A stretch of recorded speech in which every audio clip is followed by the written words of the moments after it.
너 얼마 전에 뭐 마사지 업소 갔지, 뭐 네 아들을 뭐 내가 잡고 있으니까 막 돈을 내놔라. 그걸 한두 건 한 게 아닙니다. 잘 살고 계시죠? 안녕하세요. 법무법인 태신의 장훈 변호사입니다.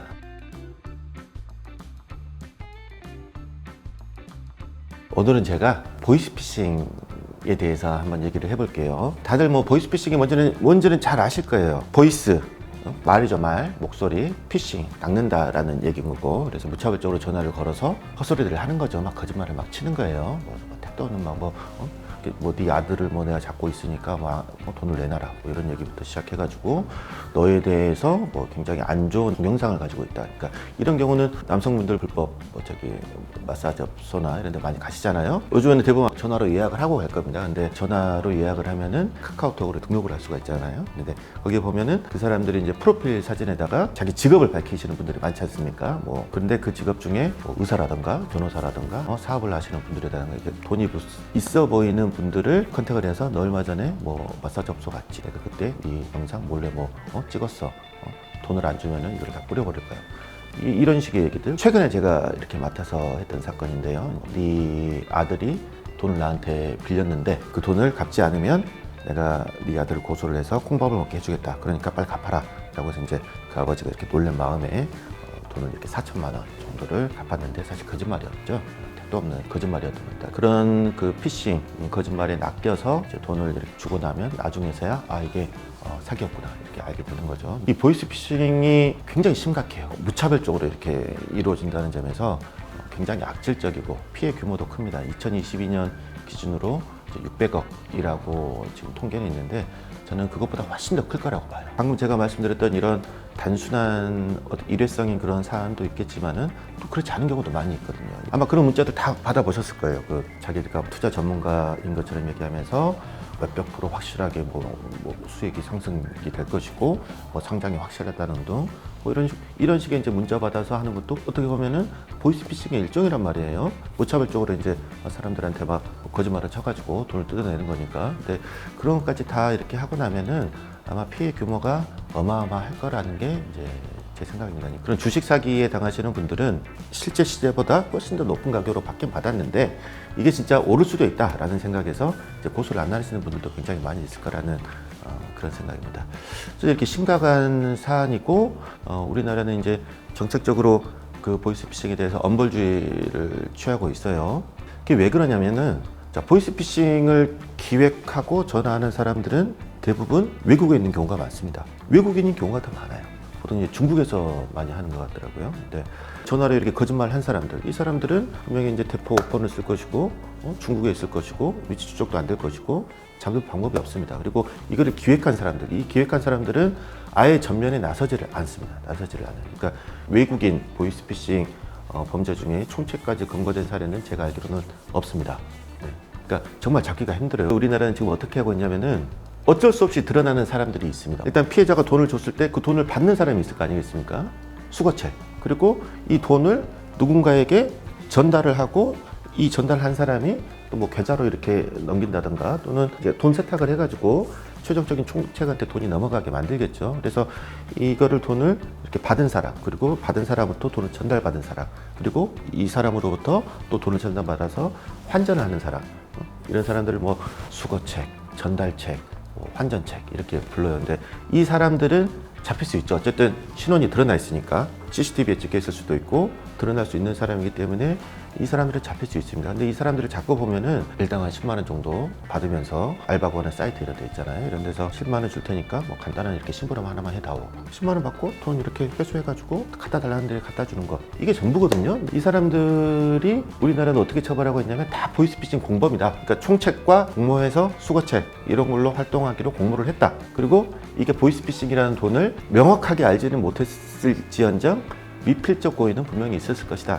이렇게 해서 이제 다 처벌을 하고 처벌 수위도 굉장히 셉니다. 예를 들어서 10만 원 받고 4천만 원 전달을 받은 이 사람들도 다 바로 실형 주습니다. 전과가 있든 없든 거의 무조건 실형. 그것도 뭐 1년, 2년 이렇게 되게 꽤 세게 이렇게 주는데 총책을 잡으려고 노력은 하겠죠. 근데 현실적으로 너무 어려우니까 회수책이나 이제 수거책 뭐 이런 사람들을 잡아서 굉장히 엄벌에 가함으로써 알게 모르게 동조하는 사람들을 완전히 이렇게 없애면 보이스피싱이 좀 근절이 되지 않겠느냐 이런 생각 하는 것 같아요. 근데 이게 거의 실효성은 거의 없죠. 네. 우리나라 사람들 같은 경우에는 캠페인이 많이 이루어지고 해가지고 이제 그런 쪽으로 나서는 분들이 이제 별로 없는 것 같아요. 외국인은 그게 아니란 말이에요. 우리나라에 체류하는 외국인들 얼마나 많습니까?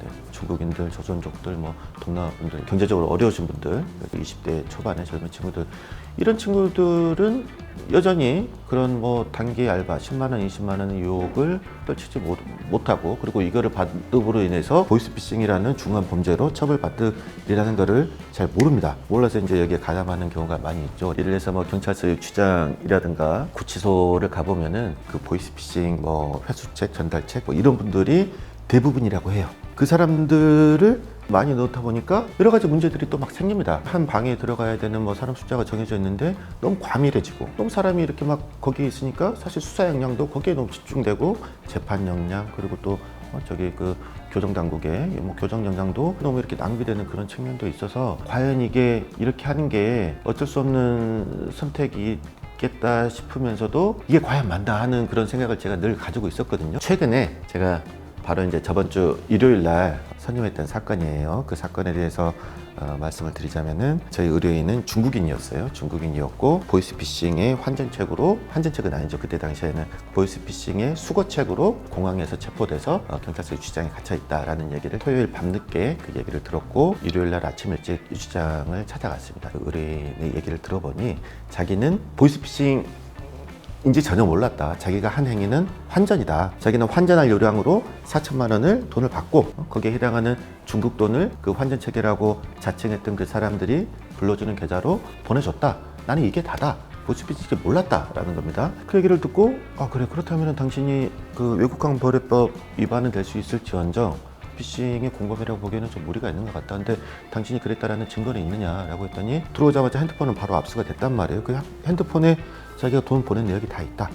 그리고 내가 그 환전책을 알게 된 거는 중국판 인스타그램이라고 불리는 이제 샤오홍수라는 게 있단 말이에요. 근데 거기서 내가 평소에 한국에서 명품 쇼핑이나 이런 것들을 이렇게 즐기기 때문에 사람들이 팔로워가 많고, 그러다 보니 이제 내가 불특정 다수인으로부터 뭐 한국 돈 필요하지 않느냐라는 DM을 많이 받는다. 그래서 그 중에 한 명한테 내가 이렇게 환전을 했던 거다. 그래서 그 DM 받았던 내역이나 이런 것도 찾아보면 다 있을 것이다 라고 얘기를 했습니다. 조사가 시작이 됐고, 조사 과정에서 이제 핸드폰에 그런 내역이 있다고 하니까 한번 확인해 봅시다 라고 해서 확인을 했더니 정말 그 내역이 있어요. 이제 현금을 받자마자 1시간 이내에 다 거기에 해당하는 위안화를 이렇게 송금한 내역이 있어요. 송금한 내역이 있고, 송금한 그 계좌는 저희 의뢰인 본인 계좌고, 그리고 저희 의뢰인은 그 계좌 잔액이 거의 한 500만 위안 정도 있는, 우리나라 돈으로 하면은 한 9억 1천만 원 정도 되거든요. 많은 돈이 들어있는 본인 계좌로 보이스피싱 환전책으로 활동했을 리가 없는 거잖아요. 돈을 받고 바로 이렇게 보냈던 거, 그리고 샤오홍수 계정으로 한국 돈 필요하냐라고 하는 뭐 DM을 받았던 거, 이런 것들은 다 이 사람의 말이 사실이라는 걸 증명해주는 이렇게 증거가 될 수 있는 건데, 그래서 이거는 아니다, 아닌 것 같다라고 아무리 설명을 해줘도 일단 경찰은 그냥 구속영장을 청구를 했습니다. 구속영장 청구를 했고, 월요일 날 오전에 10시 반에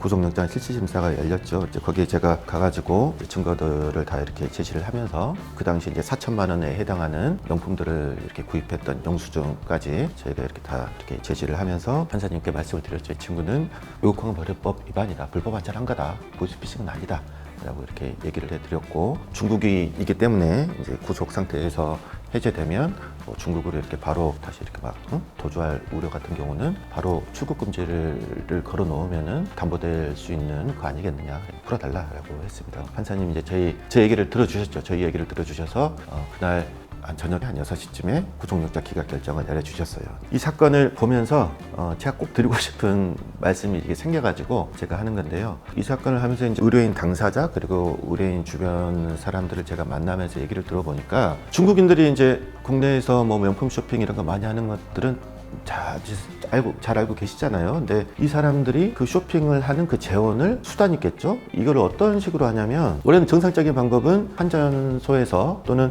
은행에서 돈을 환전을 한다던가, 아니면은 본인이 가지고 있는 신용카드를 이용해서 이제 구입을 하는 건데, 이렇게 하면은요 수수료가 비쌉니다. 환전 수수료라는 게 발생하잖아요. 환전 수수료가 비싸고, 신용카드의 경우에는 이제 이중으로 환전이 되는 거예요. 일단 그 위안화에서 달러로 한번 환전이 되고 달러에서 원화로 환전이 되니까 신용카드는 더 비싸요. 한 번 환전할 수 있는 금액의 한도가 정해져 있고, 또 세 번째로는 중국 세관에 세금을 내야 되는 거예요. 우리나라도 마찬가지잖아요. 외국에서 물건을 일정 액수 이상 구입하면은 세금을 좀 꽤 많이 내야 되잖아요. 이제 똑같습니다. 중국도. 근데 불법 환전을 하면 어때요? 불법 환전을 하면은 그게 다 이제 회수가 되는 거예요.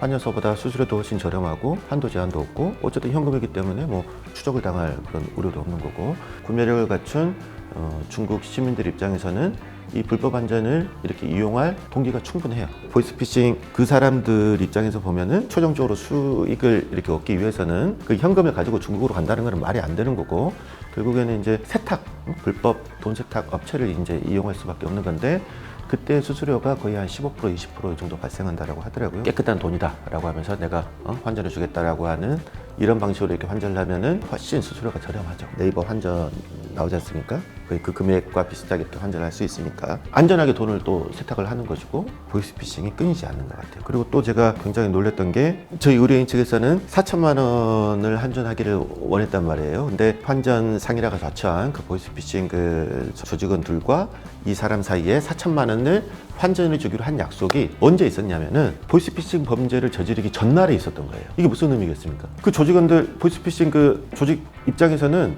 구매자만 나타나면 얼마든지 손쉽게 이 보이스피싱 범행을 통해서 돈을 이렇게 받아낼 자신이 있었다라는 얘기 아니겠어요?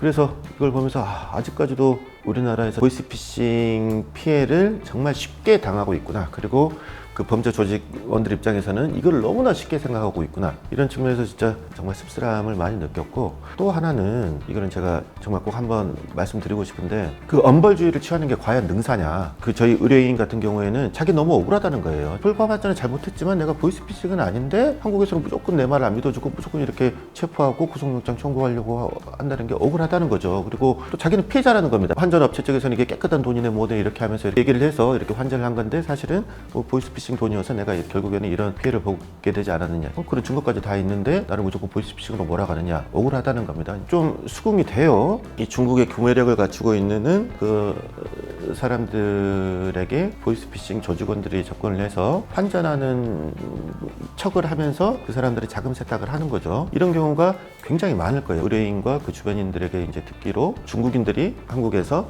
뭐 명품 쇼핑이나 이런 걸 할 때 불법 환전을 이용하지 않는 경우는 거의 없답니다. 실제로 정말 광범위하고 이게 이루어지고 있다라는 거죠. 이게 약간 좀 꺼림칙한 돈이라는 정도 알고 있었을지 모를지언정, 이 아들이 돈을 빌려갔는데 갚지 않으면은 내가 고소를 하겠다, 이런 자세한 전말을 모를 게 당연한 거란 말이에요. 그래서 저는 무조건 이렇게 수거책, 뭐 환전책 이런 사람들을 이렇게 잡아 넣는 게 능사가 아니라, 지금 현실이 그러하니 중국과의 뭔가 공조를 통해서 중국인들을 상대로, 어쨌든 외국인이겠죠. 외국인들을 상대로 당신들이 한국이든 아무튼 외국에서 불법 환전을 하는 거는 단순히 불법 환전, 법에 정해진 한도를 초과해서 이렇게 환전하는 뭐 그걸로 끝나는 게 아니라, 이런 심각한 범죄에 연루될 수도 있고, 그런 심각한 범죄를 저지르는 조직원들에게 뭔가 편의를 제공하는 그런 결과가 될 수 있다라는 경우를 좀 강력하게 좀 캠페인을 벌이고, 국내에 입국하는 외국인들을 상대로도 공항에서도 좀 그런 캠페인을 좀 강력하게 벌이면 못 모르는 외국인들이 뭐 수거책, 환전책 이런 걸로 활동하는 그런 결과를 조금 막을 수 있지 않을까. 우리나라 사람들이 이제 대부분 알지 않습니까? 워낙 뭐 이렇게 홍보도 많이 되어 있고 캠페인도 많이 이렇게 되고 있어서 고액 알바라는 거에 섣불리 뭐 돈을 받아 이렇게 넘겨주고 이런 거 하면은 보이스피싱에 연루될 수 있다라는 게 많이 이렇게 알려져 있는 것 같거든요. 그래서 최근에는 한국인들이 그런 수거책이나 이런 걸로 이제 활동하는 경우를 이제 별로 못 봤습니다. 또 하나를 더 말씀드리자면은, 보이스피싱 조직원의 점점 이렇게 치밀해지고 이렇게 또 영리해집니다. 수사 당국과 보이스피싱에 마치 술래잡기 하는 것처럼 그렇게 되고 있는 게 뭐냐면, 그런 고액 알바, 돈 수거하는 돈 배달 이런 게 보이스피싱과 연결돼 있다라는 게 이제 국내 사람들에게 많이 알려지다 보니까 아마 보이스피싱 조직원 입장에서는 그 수거책을 조달하기가 어려워지겠죠. 그래서 이 사람들이 어떤 걸 쓰느냐, 정말 합법적인 알바다 라는 그런 틀을 내세우는 거예요. 구직 사이트 있잖아요. 구직 사이트에다가 자기들은 부동산 회사다, 그리고 어디에 회사가 있다, 회사 주소도 적고 사업자 등록주도 적고 사진도 이렇게 올려놓고 부동산 거래할 때 이렇게 하기 위해서 물건에 대한 사진을 찍어줄 사람을 원한다. 일주일 또는 한 10일 정도는 실제로 그렇게 합니다. 지시를 하죠. 어디 아파트에 가서 이렇게 찍어주세요. 이번에는 어디 아파트 가서 찍어주세요 라고 하고, 찍어서 보내주고 돈을 또 이제 매달 그 일당을 받고 그러다가 어떻게 됐냐면은 부동산 실제로 매매 거래가 이루어졌는데 뭐 다운 계약서를 뭐 작성을 했다. 예, 바로 이렇게 그 계좌로 입금받기 곤란한 사정이 있으니 당신이 찍으러 가는 김에 그 돈 좀 받아가지고 나한테 송금해 줄 수 없겠느냐라고 한단 말이에요. 뭔가 연결되어 있는 부동산 회사고 또 그럴듯하다 보니까 그분들이 이제 그렇게 해요. 그렇게 해주는데 자기한테 돈을 전달해 줬던 사람은 그 보이스피싱 막 피해자였던 거고 이분들이 재판받고 구속되고 이런 식으로 막 보이스피싱 조직들이 뭐 수거책, 회수책을 정말 이렇게 교묘하게 막 그렇게 하고 있단 말이죠. 국민들에 대한 이런 계도 이런 거는 지금 이제 국내에서도 하고 있으니까 이 캠페인도 계속 꾸준히 이렇게 해야 된다라고 보고 한국 쇼핑하러 들어오는 분들이 불법 환전을 하는 게 거의 뭐 상식처럼 통용되고 있다라고 하니 외국인들을 상대로도 그런 캠페인을 좀 강력하게 부렸으면 좋겠다라는 게 제 생각입니다. 물론 이제 엄벌주의도 계속 취하는 게 맞겠죠. 그것 때문에 어느 정도 많이 억제가 되는 부분도 분명히 있을 테니까. 근데 거기에 그치지 말고 캠페인을 좀 더 이렇게 좀 잘 벌여서 하는 게 보이스피싱 발생을 좀 막기 위한 수단 중에 하나가 아닌가. 그런 생각을 했습니다.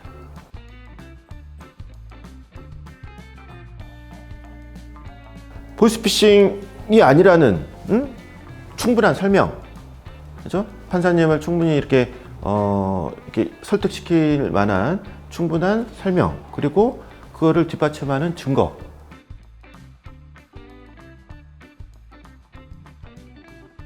제가 보이스피싱 사건을 한두 건 한 게 아닙니다. 네, 얘기 들어보니까 이건 충분히 무죄를 받을 수 있는 사건이다라는 확신이 들었고, 근데 시간이 정말 부족했어요. 일요일 날부터 이제 일을 해서 구속영장 실질심사가 월요일 아침에 예정이 되어 있으니까 그래서 밤샜죠.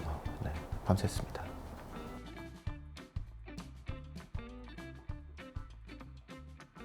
잘 살고 계시죠? 자유를 만끽하면서 잘 살고 계십니다.